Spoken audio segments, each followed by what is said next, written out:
সমাবেশে জামাতে ইসলামের সভাপতি আসছে।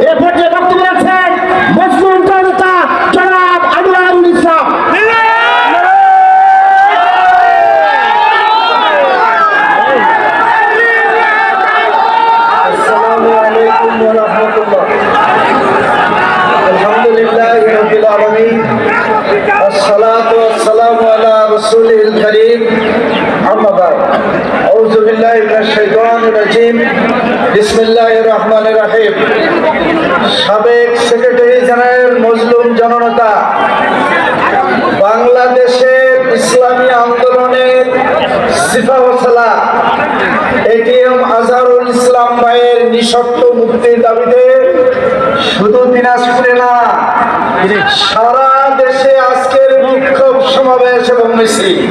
মুক্তি দেওয়া হয়নি, তাহলে জামাত ইসলামের পক্ষ থেকে যখন যে আহ্বান জানানো হবে, আপনারা কি রাজি আছেন?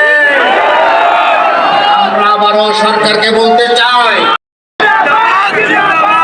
আলহামদুলিল্লাহ রাব্বিল আলামিন, আসসালাতু ওয়াসসালামু আলা সাইয়্যিদিল মুরসালিন ওয়া আলা আলিহি ওয়া সাহবিহি আজমাইন।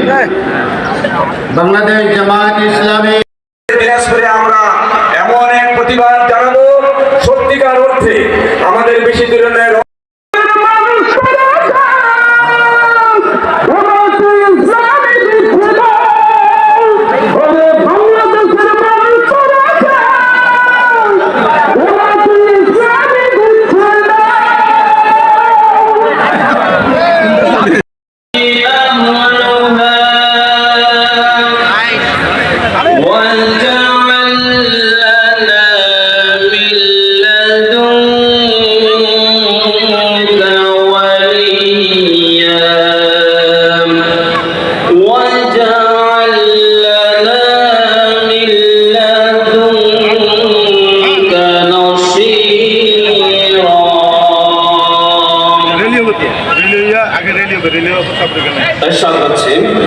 তোমাদের কি হলো যে তোমরা আল্লাহর পথে লড়াই করছো না, অথচ অসহায়